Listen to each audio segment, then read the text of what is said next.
야곱은 외삼촌 라반의 꼼수에 제대로 당합니다. 세상에서는 이렇게 말하죠. 임자 제대로 만났다. 야곱은 정말 임자 제대로 만났습니다. 그는 그 임자 제대로 만난 것 덕분에 삼촌을 위해서 꼼짝없이 14년을 노예와 같이 일해야 했습니다. 그리고 그 과정에서 야곱은 2명의 아내를 얻게 됩니다. 지난주 말씀과 연관지어서 생기는 질문은 이런 겁니다. 여러분, 지난주에 저희가 묵상한 내용은 야곱이 하나님의 그 허락하심을 통해서 비춰줌의 은혜, 기억남의 은혜, 내가 잘못한 것을 생각나게 해주시는 하나님의 은혜를 경험하게 되었다. 이렇게 말씀드렸습니다. 그래서 생각나는 질문이 이겁니다. 과연 그가 하나님이 생각나게 해주신 그 은혜를 잘 기억하고 그 은혜를 누리고 살고 있었을까? 참 중요한 질문이죠. 하나님이 우리에게 은혜를 베풀어 주셨는데 그 베풀어 주신 은혜를 제대로 누리고 살고 있는가? 참 중요한 질문이 아닐 수 없습니다. 그런데 본문을 보면 그가 별로 그다지 잘 누리고 있는 것 같지가 않습니다. 그럼 본문 30절, 31절을 한번 읽어볼까요? 본문을 보면 30절에 야곱이 레아보다 라헬을 더 사랑했다. 그러니까 이 말을 저희들이 들으면 야곱이 라헬을 더 많이 사랑하긴 했지만 레아도 분명히 사랑한 것이 맞구나 이런 생각을 하게 되잖아요. 우리말 어법으로는 그렇게 이해하고 독해하는 것이 저는 맞는 것 같습니다. 그런데 31절에 보면 레아가 사랑받지 못했다. 그러니까 이제 이런 30절, 31절의 그 논리적 흐름 안에서 읽으면 이렇게 생각하게 됩니다. 레아가 사랑받지는 못했지만, 여러분 그 말의 의미가, 뉘앙스가 미묘하죠. 사랑받지 못했다 라고 하는 건 꼭 반드시 미움을 받았다라는 것으로 읽어야 할 필요는 없죠. 우리말 어법은 그렇습니다. 그런데요, 31절의 히브리어 원문을 보면 의미가 완전히 달라집니다. 이렇게 직역할 수 있어요. 야곱이 레아를 미워했다. 근데 이 미워했다라는 게 조금 미워한 게 아니고요. 그 미움에 증오가 들어간 미움입니다. 그래서 번역이 좀 약한 것 같아요. 본문의 의미를 제대로 살려내려면 이렇게 번역해야 될 것 같아요. 레아가 사랑받지 못했다가 아니라 레아가 야곱에게 증오와 미움의 대상이 되었다. 이렇게 번역해야 될 것 같습니다. 야곱의 심리가 이해가 되십니까? 왜 야곱은 레아를 미워했을까요? 레아를 볼 때마다 자기를 속였던 외삼촌이자 장인인 라반이 생각났을 겁니다. 근데 레아가 누구죠? 그 라반의 꼼수에 동의해가지고 자기를 속여 넘긴 사람이잖아요. 그러니 야곱이 레아를 볼 때 이 마음이 편치 않았던 것, 저희들이 충분히 이해할 수 있지 않겠습니까? 이 실수로 속인 게 아니잖아요. 고의성 있는 속임입니다. 이럴 때 저희들이 정말 화가 많이 나죠. 바로 이제 그 심리 상태가 아마 이 표현 속에 드러난 것이 아닌가, 저는 그렇게 생각합니다. 야곱은 그래서 레아를 미워했습니다. 한편이라고 생각했거든요. 라반과 레아 한편. 그러다 보니 미워한 것, 저희가 충분히 이해할 수는 있을 것 같습니다. 그러나 그렇다 하더라도 야곱이 레아를 미워했다라고 하는 창세기 저자의 언급과 이후에 등장하는 야곱이 보여줬던 여러 가지 행동들을 저희들이 미루어 짐작하자면 아직 야곱은 하나님이 기대하시는 충분한 그 성찰의 은혜를 경험하고 있는 것 같지가 않습니다. 하나님이 과거를 기억나게 하시고 자기의 부족하고 연약한 부분들, 자신의 죄성을 기억나게 하셨는데 그 부분을 충분하게 묵상하고 있는 것 같지가 않아요. 삼촌의 꼼수에 화가 난 것 충분히 이해할 수 있는 일이지만 그 속에서 야곱은 자신의 잘못을 돌아볼 수 있는 수준에까지 도달한 것 같지는 않습니다. 즉 하나님이 주신 그 성찰의 은혜를 충분히 경험하고 있지 못한 것 같아요. 여러분, 이 일을 이해하기가 어려우십니까? 저는 저와 여러분이 이 일을 이해하는 것이 별로 어렵지 않을 것이라고 생각합니다. 여러분, 어려운 일 겪어갈 때 그 일을 냉철하게 분석하고 비판하고 그 속에서 타인의 잘못을 찾아내는 일은 조금만 훈련이 되면 우리는 아주 쉽게 할 수 있습니다. 그렇죠? 이 일은 그리 어려운 일이 아니에요. 그런데 상대적으로 그런 경험들 속에서 자신의 잘못을 깊이 성찰하는 일은 이건 여간 어려운 일이 아닙니다. 이건 제가 여러분들에게 말씀드리지 않아도 여러분들이 스스로 너무 잘 아실 것이라고 제가 생각합니다. 왜냐하면 우리 같은 죄인들이 가지고 있는 공통적인 성향이 그래요. 다른 사람 잘못한 것 찾아내는 건 쉽지만 그 속에서 내가 잘못한 것을 찾아내서 반성하고 하나님 앞에, 하나님의 말씀 앞에 서는 일은 이건 여간 어려운 일이 아닙니다. 지금 야곱의 수준이 딱 그런 거죠. 레아를 보고 미워했어요. 만약에 충분한 성찰이 있었더라고 한다면 물론 그 마음을 이해할 수는 있지만 저는 매우 다른 표현들이 가능해졌을 것이라고 생각합니다. 아직 야곱이 그 정도 수준에 가지 못한 거죠. 저는 성숙한 사람의 척도를 측량할 수 있는, 측정할 수 있는 여러 가지 방법들이 있는데 그 중에 한 가지가 자기 자신을 돌아보는 것이라고 생각합니다. 제가 지금까지, 저는 그리 긴 인생을 살지 않았습니다. 그렇지만 제가 지금까지 하나님과 적지 않은 시간을 교제하면서 배웠던 여러 가지 지혜 중에 하나는 어리석고 지혜가 없는 사람들은 늘 남 탓하기 바쁘다는 겁니다. 여러분이 그 사람이 지혜로운 사람인가 어리석은 사람인가를 볼 수 있는 척도가 하나 있어요. 룰러가 있는데 그게 뭐냐면 여러 가지 일들을 겪어가면서 그 사람이 얼마만큼 자신의 모습을 하나님의 말씀 앞에 비춰보며 돌아가면서 살아가는 삶의 리플렉션이 있는가. 여러분, 이거를 하는 사람이 있다면 그는 완벽하지 않을지라도 성숙한 사람일 겁니다. 지혜가 없는 사람들은 자신을 성찰할 수 있는 기회가 수도 없이 주어짐에도 불구하고 다른 사람 탓하기 급급하다가 여러분 시선이 지금 어디로 가 있죠? 하나님은 그 사건 속에서 누구를 보기를 기대하시죠? 내 자신을.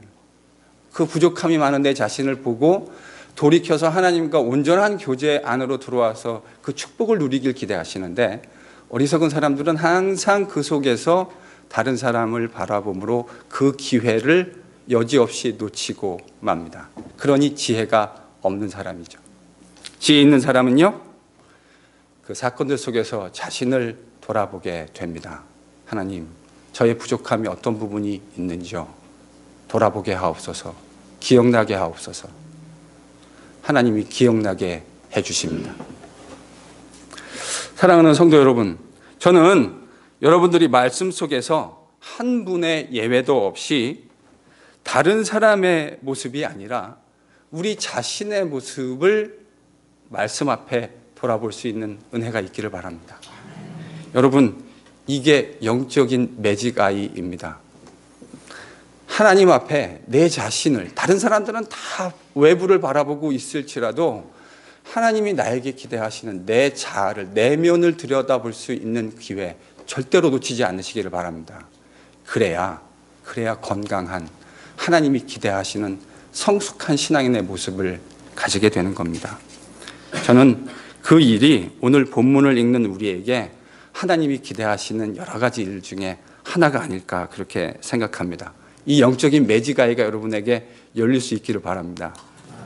야곱은 라헬을 통해서 자녀를 원했을 겁니다.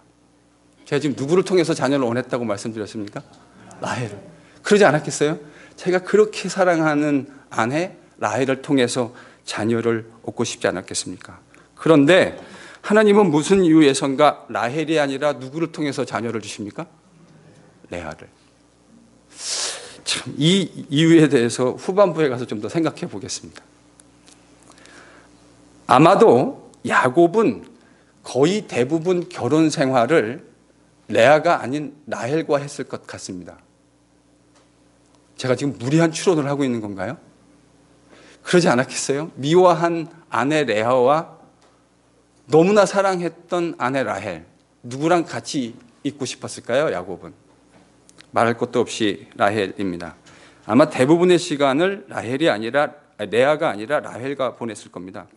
그런데 여러분, 오늘 본문 31절에서 35절을 저희들이 읽어보면 거의 대부분의 시간을 보냈을 라헬이 아니라 누구에게 아이가 막 생기기 시작합니까? 레아에게. 참, 이거 불가사의한 일이 아닐 수 없습니다. 라헬과 거의 모든 시간을 보냈을 것이고, 이따금씩, 제 추측에 성경엔 없지만 이따금씩 남편의 의무감으로 레아와 시간을 보냈을 텐데, 그 시간을 보내고 나면 여지없이 아이가 생기는 겁니다. 그래서 하나둘씩 아이를 낳기 시작하는데 르우벤, 시므온, 레위, 유다. 이스라엘 족장의 아주 유명한 이름들이 여기 등장하죠. 하나님은 야곱이 사랑했던 라헬이 아니라 야곱이 미워했던, 증오했던 레아를 통해서 아들을 주십니다. 그리고 그 아들들이 결국은 이스라엘의 12족장의 유력한 우두머리가 되는 축복을 허락해 주시는 겁니다. 자기보다 훨씬 상대적으로 적은 시간을 남편과 보냈던 언니에게는 아이가 생기고 자기에게는 계속 아이가 생기지 않자 라헬은 급기야 그의 언니를 시기하기 시작합니다. 자매 간에 시기와 질투와 반목이 시작되었습니다. 한 남편 야곱을 향한. 그러면서 야곱에게, 제가 볼 때는 이건 거의 생떼 수준인데, 여러분, 라헬이 야곱에게 생떼를 쓰기 시작합니다. 여러분 1절에 기록되어 있는데 한번 읽어보실까요? 뭐라고 얘기하는지. 이게요 별로 그 실감나게 안 다가오는 것 같아요. 그래서 제가 이걸 만약에 우리말로 번역을 한다면 이렇게 번역해 줄 수 있을 것 같아요. 한번 들어보십시오. 나 아들 낳게 해줘. 안 낳게 하면 나 확 죽어버릴 거야. 지금 이 말이에요. 참 철이 없어도 이렇게 없을 수가 없죠. 자식 낳지 않게 해주면 확 죽어버리겠다고 남편에게 이야기합니다. 여러분, 이거는 생떼, 제가 적합한 단어들이 생각나는 것 이런 거예요. 땡깡 뭐 이런 단어들입니다. 지금 라헬이 야곱에게 와서 거의 땡깡 수준으로 이야기합니다. 협박인 거죠. 죽어버리겠다고. 여러분의 아내가 이러시지는 않죠. 제가 볼 때 야곱이 전혀 행복하지 않았을 것 같습니다. 아내가 이러면 남편은 절대로 행복할 수 없습니다. 이렇게 이야기하고 있는 라헬에게 야곱이 버럭 화를 냅니다. 야곱이요 얼마나 라헬을 사랑했는지 몰라요. 여러분, 그 라헬 사랑함의 깊이를 여러분이 성경을 읽다 보면 깨닫게 될 거예요. 그런데 그렇게 사랑했던 라헬에게 얼마나 야곱이 화가 났으면 화를 버럭 내면서 뭐라고 얘기하죠? 뭐라고 얘기합니까? 여러분, 이거 쉬운 말로 하면 이런 거 아닙니까? 아니, 당신이 임신하지 못하는 게 이게 어떻게 내 책임이냐, 내 탓이냐? 여러분, 이 말은 두 가지 함의가 있어요. 첫 번째, 아이를 낳게 해주시는 이 은혜는 오직 누구만 해주실 수 있는 은혜입니까? 하나님. 그러니 여러분, 결혼해서 애가 생겼다고 하는 거 이거 너무 당연하게 생각하지 마세요. 그거 다 은혜들입니다. 맞습니까? 예, 은혜입니다. 그러니까 그 아이들 귀하게 여기십시오. 하나님의 은혜로 주신, 제가 정말 좋아하는 표현인데 아이들을 사용할 때 저는 이렇게 표현해요. 보석 같은 아이들. 보석하고는 비교할 수도 없는 너무너무 귀한 아이들이죠. 일단 1차적으로는 그런 거예요. 이거 하나님이 주시는 거다, 이런 말입니다. 2차적으로는 이런 의미도 담겨져 있어요. 지금 야곱이 할 말이 있습니까? 없습니까? 있죠. 왜 없겠어요? 라헬은 아이가 안 생기고 있지만 레아 쪽에는 아이가 지금 계속해서 잘생기고 있잖아요. 그래서 순풍순풍 레아가 아이를 잘 낳았다고요. 넷이나. 그러니까 지금 야곱이 이렇게 하는 거죠. 레아를 보면서 날 보지 말고 옆에 네 언니를 봐봐. 지금 이렇게 되는 거예요. 이 내 책임 아니라는 거죠. 이 말이 가지고 있는 함의를 라헬이 알아차린 것 같습니다. 그래서 라헬은 자신의 시할머니 사라가 사용했던 방법을 사용합니다. 자신의 여종 빌하를 남편 야곱에게 주는 것이죠. 아내로. 아마 오늘날의 문화와 가치 기준을 가지고는 참 쉽게 이해하기 힘듭니다. 그러나 팔레스틴 문화에서 여자가 아이를 낳지 못하는 것은 가장 큰 수치로 여겨지던 문화였습니다. 오늘날과는 참 많이 다르죠. 사실은 우리나라 조선시대에도 칠거지악이라는 것이 있지 않았습니까? 그 중에 가장 으뜸되는 죄악이 뭐였습니까? 제가 지금 죄악이라 그랬는데 그 중에 가장 으뜸되는 죄악이 뭐였죠? 그 조선시대 문화 안에서요, 여자가 결혼해서 아이를 낳아주지 못하는 이 가장 큰 죄악으로 여겨지던 문화였습니다. 오늘날과는 많이 다르죠.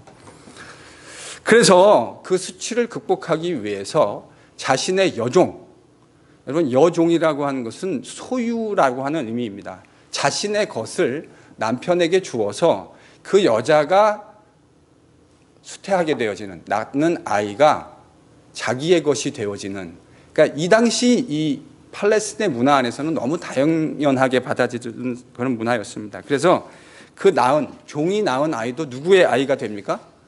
그 주인의 아이가 되는 거죠. 바로 그 방법을 사용한 겁니다.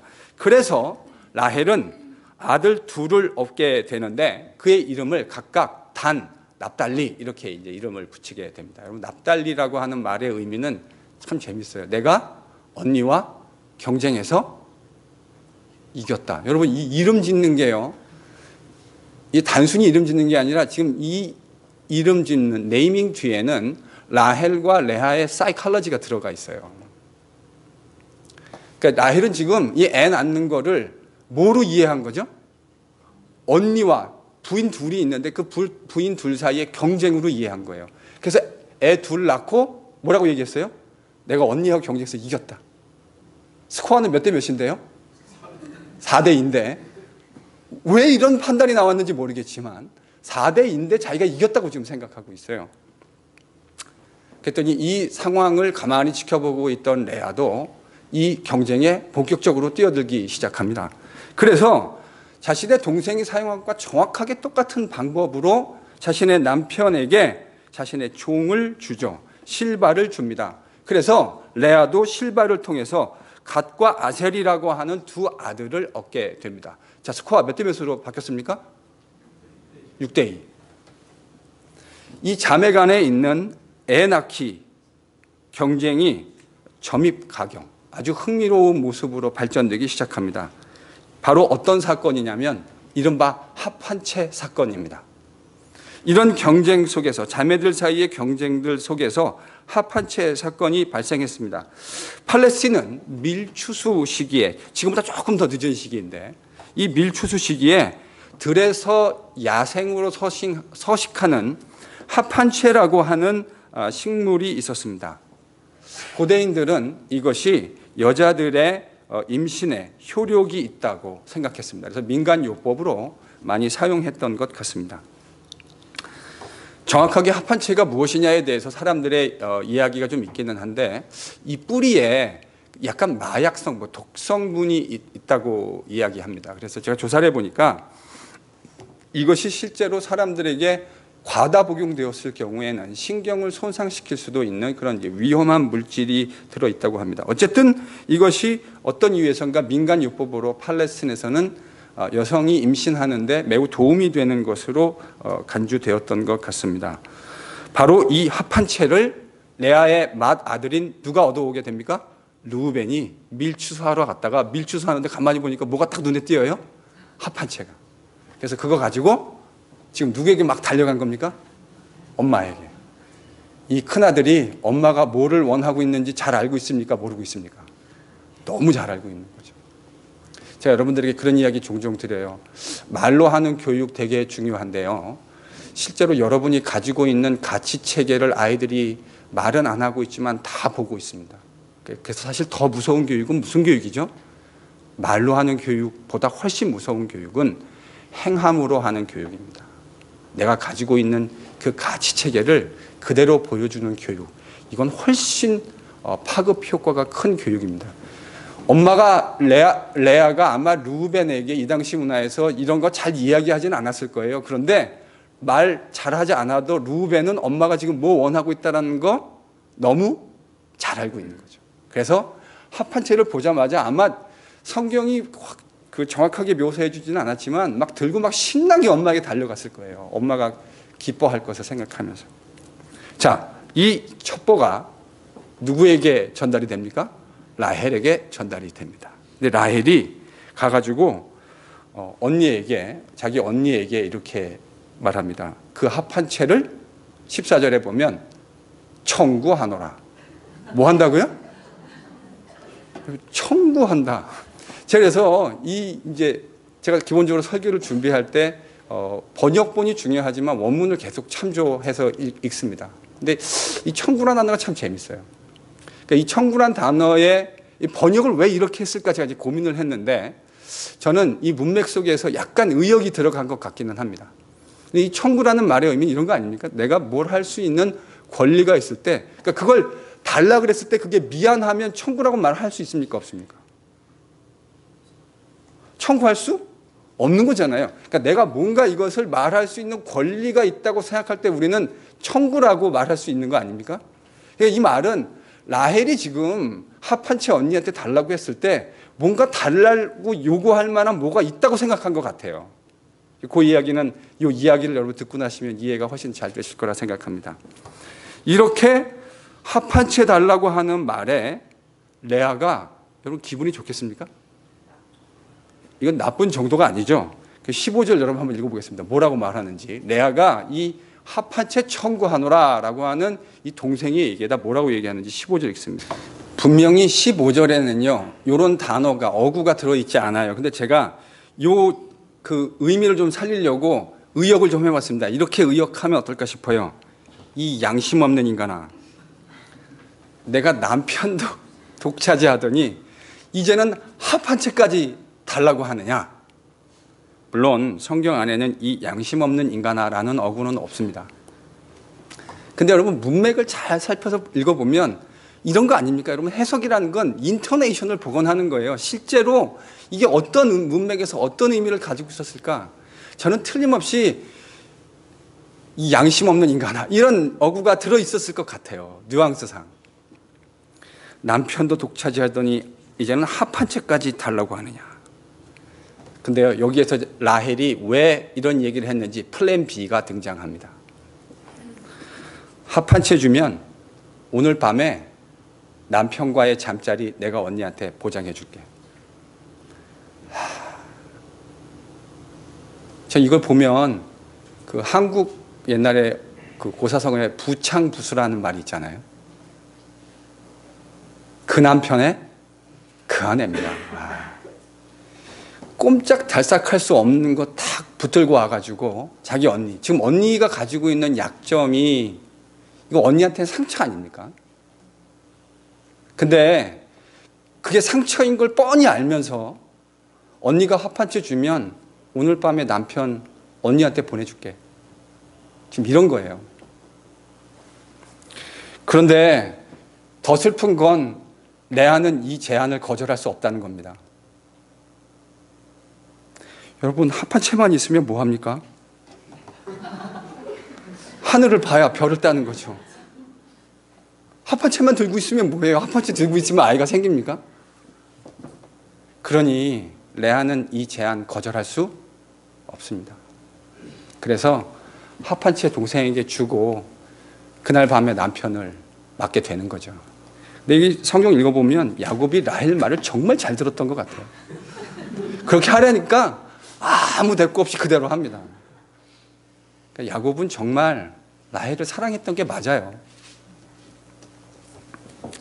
그래서 이른바 자매간의 딜이 성사됩니다. 합한치의 딜이라고 하는데 이 딜이 성사가 됐습니다. 이렇게 해서 레아는 하나님의 은혜로, 제가 지금 하나님의 은혜라 그랬는데 끊겼던 아이를 다시 생산할 수 있게 되는 은혜를 경험하게 됩니다.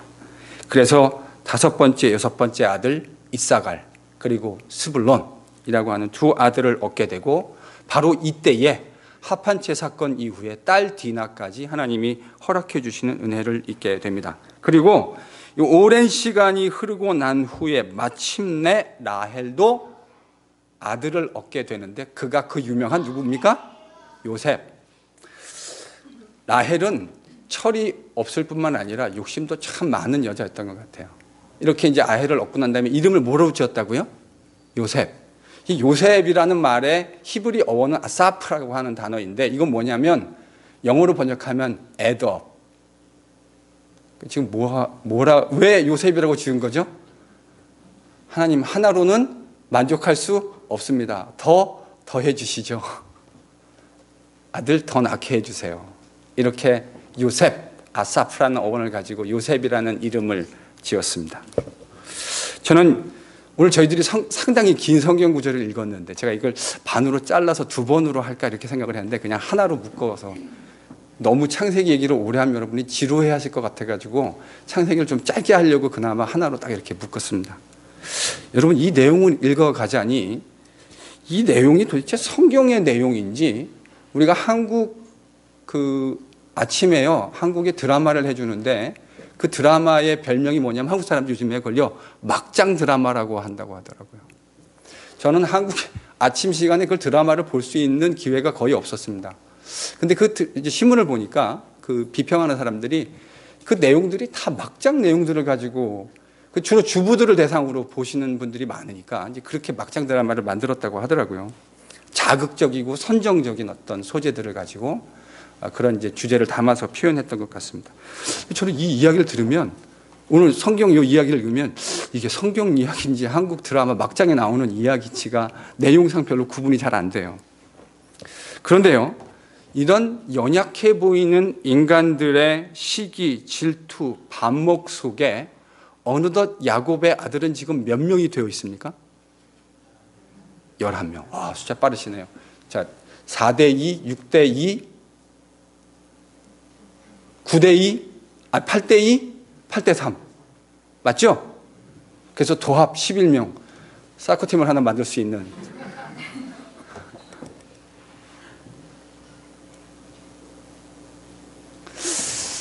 여러분, 어떤 생각이 드십니까? 인간의 연약함 속에서도 하나님이 하셨던 약속이 차근차근 하나하나 그 성취를 향해서 나아가고 있는 모습을 보게 됩니다. 하나님이 아브라함과 이삭에게 내 자손이 많아질 것이다, 그리고 그들을 통해 천하열국이 복을 받게 될 것이다 라고 하셨던 약속을 주셨는데, 아브라함과 이삭은 아들이 많지 않았어요. 그렇지 않습니까? 그런데 이제 야곱에 와서 야곱의 아들들이 실제로 12 이스라엘의 족장들, 그 그룹의 지파의 우두머리가 되어지는데 어느덧 벌써 11명이 되었다고요. 뭐 하는 사이예요? 자매들끼리 서로 애낙히 경쟁하고 시기하고 질투하고 반목하는 사이에 어느새 하나님의 계획은 그분이 의도하셨던 목표 지점을 향해서 한 발자국 한 발자국 나아가고 있다고요. 여러분, 이게 바로 이분이 우리가 섬기는 하나님입니다. 하나님은 인간의 연약함 속에서도 일하셔서 그분의 뜻을 이루어내고야 마십니다. 야곱 가족의 어리석은 질투와 시기, 반목 속에서도 하나님은 아브라함과 이삭에게 주셨던 그 약속을 야곱의 때에 와서 신실하게 이행하고 계시는 모습을 봅니다. 느린 것 같지만 우보천리의 걸음으로 한 발자국 한 발자국 그분이 원하시는 성취를 향해 나아갑니다. 사랑하는 성도 여러분, 우리의 연약함 속에서도 우리의 가정과 우리의 공동체를 향한 하나님의 계획은 오늘도 한치의 오차 없이 한 발자국 한 발자국 그 성취를 향해 나아갑니다. 믿으실 수 있는 매지가이가 열리실 수 있기를 바랍니다. 저는 이 본문의 큰 그림을 보면서 묵상을 하게 되는데, 그 하게 되는 묵상은 이런 겁니다. 왜 하나님은 야곱이 그렇게 원했던 라헬을 통해서 자녀를 바로 주시지 않고 도리어 상대적으로 그가 그렇게 간절하게 원하지 않았던 레아를 통해서 자녀를 허락하여 주셨을까? 또 좀 부연 설명하면, 왜 하나님은 야곱이 그렇게 원했던 것을 즉각적으로 주시지 않고 아주 오랜 시간 동안 기다리도록 허락하셨을까? 사실 이 질문은 야곱의 질문만이 아니라 오늘을 살아가고 있는 우리들의 동일한 질문이 아닐까 싶습니다. 여러분, 이거 너무 잘 이해되시지 않습니까?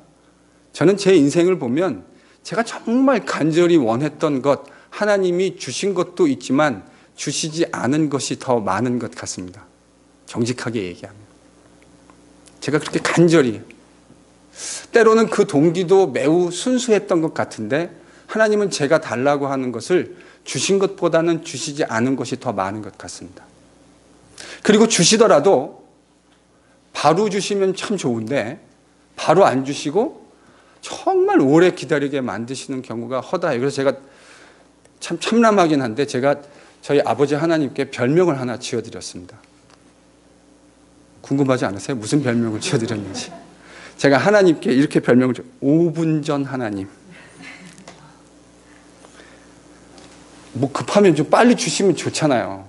근데 애를 태우고 기도하고 해서 이제 막 문이 막 닫히려고 하는데 바로 그 순간에 살짝 내 몸 하나 살짝 들어갈 수 있게 하나님 문을 열어주시는 경우, 저는 정말 많이 경험했습니다.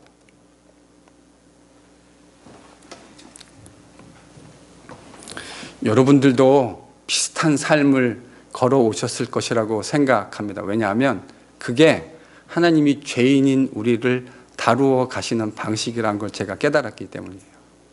여러분, 그렇게 안 하면요, 우리는 절대 하나님의 손에서 잘 빚어지지 않습니다. 왜 하나님이 이렇게 할까? 우리의 인생을 한번 돌아보십시오.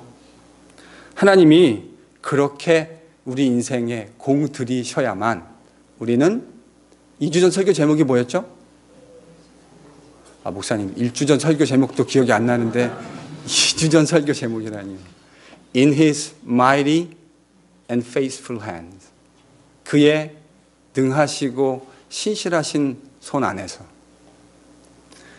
그래야만 그의 능하시고 능력 있고 신실하신 손 안에서 우리가 만들어져 가요. 그래서 하나님이 그렇게 쉽게 잘 안 주시고 때로는 거절하시는 거예요. 우리가 원하는 거 안 주시는 거예요. 지금 야곱은 하나님의 능하고 신실하신 손 안에서 변화되어지는 훈련 프로그램 안에 들어와 있습니다. 근데 여러분 그것도 아시죠? 저와 여러분도 그 프로그램 안에 이미 들어와 있는 거. 우리도 같이 들어와 있어요.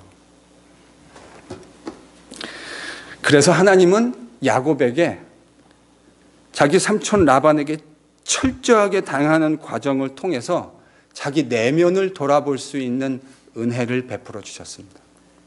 근데 아까 얘기했던 대로 야곱이 그거 은혜를 잘 경험하고 있는 것 같습니까? 아니요. 별로 잘 경험하고 있는 것 같지 않아요.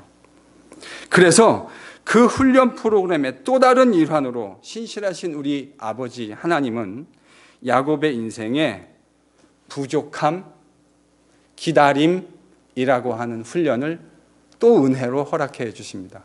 무슨 훈련이죠? 부족함, 기다림. 이거 은혜입니다. 마음에 확 동의가 잘 안 되시죠? 기쁘게 동의가 잘 안 되시죠?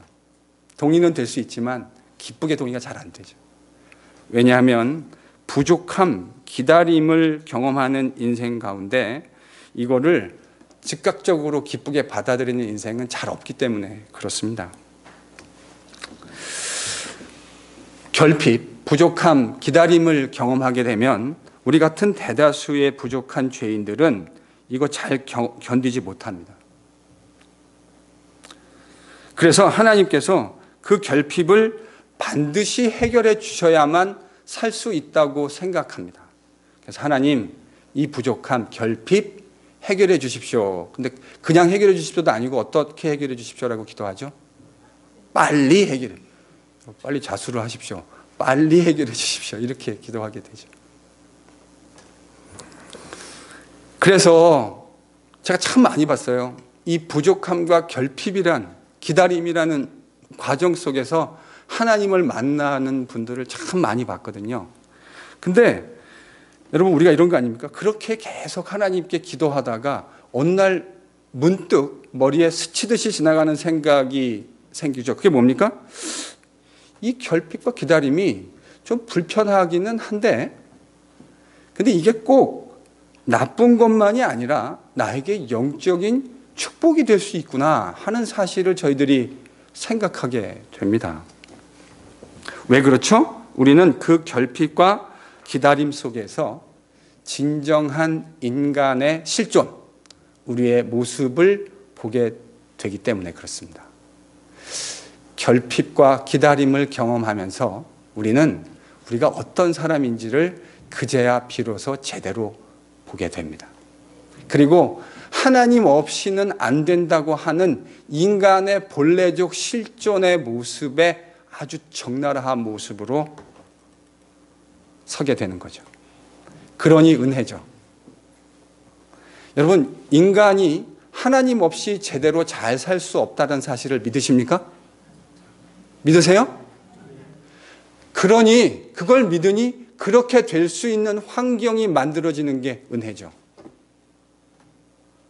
하나님 없이 결단코 어떤 인간도 잘 살 수 없습니다. 그러니 하나님만을 의지할 수 있는 상황이 만들어지는 거 은혜죠. 하나님이 그래서 우리에게 부족함, 결핍과 기다림을 허락해 주시는 겁니다. 여러분의 인생 가운데 저 사람은 도대체 무슨 결핍이 있을까 하고 고민하며 바라보셨던 분들이 인생에 있지 않으시겠습니까? 저도 있어요. 저 사람은 도대체 무슨 고민이 있을까? 무슨 부족이 있을까? 그런 사람들 중에 어떤 분들은 자신이 하나님인 줄 알고 살아가는 인생들이 있더라고요. 부족한 게 없다 보니 모든 것을 자기의 힘으로 무릎 꿇어 기도해서 하나님께 아뢰는 것이 아니라 자기가 전화 한 통화만 하면 해결할 수 있는 사람에게 무슨 부족함이 있겠습니까? 그러니 하나님 의지하지 않죠. 자기가 가지고 있는 힘 의지하면서 마치 자기가 하나님이라도 된 양 착각하는 불쌍한 인생들이 있더라고요. 그래서 그가 가지고 있는 것, 제가 보기에는 그것이 그에게 약이 되기보다는 독이 되는 것을 보게 됩니다. 왜 독이 됩니까? 자기의 실존을 제대로 볼 수 없기 때문에 독이 되는 거죠. 모든 것을 다 가지고 있는데 하나님만을 의지하는 거, 제가 볼 때 이건 거의 기적에 가까운 일입니다. 다 가지고 있고 아무것도 부족한 것이 없는데 하나님 앞에 겸비하고 그분 앞에 무릎 꿇어 자기의 연약한 실존을 돌아보고 하나님을 의지하고 산다. 저는 이건 거의 기적적인 사건이라고 생각합니다. 그래서 하나님이 우리 삶에 결핍도 주시고 기다리게도 하시고, 그래서 뭘 보게 하는 거죠? 우리가 얼마나 연약한 인간이고 하나님 없이는 절대로 살 수 없다고 하는 사실을 고백하게 만드시는 거죠. 그러니 이게 복이죠. 요즘 한국 사회에 지금은 그 청문회 정국이라 한국이 여러 가지 이슈로 이제 이야기가 되고 있는데, 이 정국 이전에 한국 사회를 아주 어지럽게 했던 인물이 한 분 계시는데 그분이 이제 우병우 씨라고 하는 분입니다. 아시죠? 네, 우병우 씨. 저는 이분에 대해서 균형 잡힌 평가를 내릴 만큼 충분한 정보를 가지고 있지 않습니다. 저는 정치 전문가도 아닙니다. 정치학을 전문적으로 공부한 그런 사람도 아니에요. 그래서 지금 제가 드리는 이야기는 편향적인 정보일 수 있고 매우 비전문적일 수 있다고 하는 것을 미리 좀 말씀드리려고 합니다. 앞으로 무슨 이야기를 하실 때 제가 좀 불편한 게 하나 있어요. 전문적이지 않은데 전문가 앞에서 너무 전문적인 아마추어가 자꾸 프로의 티를 내면 여러분, 프로는 점잖으니까 말은 안 하고 있지만 속으로 어떻죠? 불편합니다. 그러니까 우리가 좀 기독교인에서는 훈련 중에 하나인 것 같은데 잘 모르는 분야는 그저 좀 겸손하게 표현할 수 있으면 참 좋겠어요. 그래야 사실은 그 신뢰도 생겨요. 잘 모르는 거, 저분은 참 솔직하구나. 모르는 거에 대해서 모른다고 얘기하고 많이 모른다고 얘기하고. 그래서 지금 제가 드리는 이야기가 매우 불충분한 이야기일 수 있다는 것, 여러분이 좀 감안하고 들어주십시오. 목사가 자꾸 정치 얘기하면 기분 나쁘신 분들 계시잖아요. 근데 이제 제가 정치 얘기하려고 하는 게 아니에요. 포인트는 이겁니다. 이 우병우 씨라고 하는 분이 그동안 언론에서 대하는 태도나 국민들을 향해서 쏟아냈던 발언들을 생각해 보면 저는 이분이 잘은 모르지만 자아 성찰이 많이 부족하신 분이 아닌가 하는 생각을 하게 됩니다. 자기를 돌아보고 겸허한 마음을 가지고 있는 사람의 입에서는 잘 들을 수 없는 이야기들을 이분이 많이 하셨습니다. 그리고 그가 단순히 말한 것뿐만 아니라 그의 행동들을 보면 저는 이분이 좀 안하무인이 아닌가 하는 생각을 하게 됩니다. 근데 그렇게 된 데 이유가 좀 있는 것 같아요. 이분이요, 자기 동기들보다 1살 일찍 학교를 들어갔습니다. 그리고 아주 좋은 대학을 다니셨어요. 그리고 대학 3학년 되던 해 만 20세의 나이로 당당히 사법시험 최연소 합격이라는 신화를 이루어냈습니다. 그리고 군대는 가지 않으셨던 것 같습니다. 그래서 군을 사실상 면제받고 특수부 계통의 검사로 활동하게 되셨습니다. 그리고 그 특수부 활동의 검사로 활동하는 동안 검사직 주요 요직들을 다 거쳤습니다. 검사장이 되는 것만 빼고 다 거치셨더라고요. 그러다가 박근혜 정부의 민정수석실 수석비서관으로 임용되셨습니다. 자기 동기들보다 몇 년씩 빠른 승진의 길을 하이웨이로 달려왔던 분이에요. 그래서 제가 뉴스나 이런 것들을 보면 자기보다 기수가 몇 기수나 높은 대학 선배, 여러분 한국의 대학 문화가 좀 무시무시하잖아요. 한두 해 대학 선배도 이렇게 대학 1학년 때는 얼굴 못 쳐다보는데 자기보다 몇 기수 높은 선배들 그냥 반말로 부르면서 대하는, 그게 한두 사람의 증언이 아니니까요. 사실성이 있을 것이라 그렇게 생각을 하는데 왜 이분이 이렇게 될까요? 자기는 대한민국 최고 권력자 옆에서 모든 권력을 가지고 쥐락펴락할 수 있는 자리에 있잖아요. 이분의 인생에 별다른 굴곡이 없어 보여요. 그분은 엘리트 코스, 정말 아무 굴곡 없이, 큰 굴곡 없이 승승장구하며 걸어왔던 겁니다.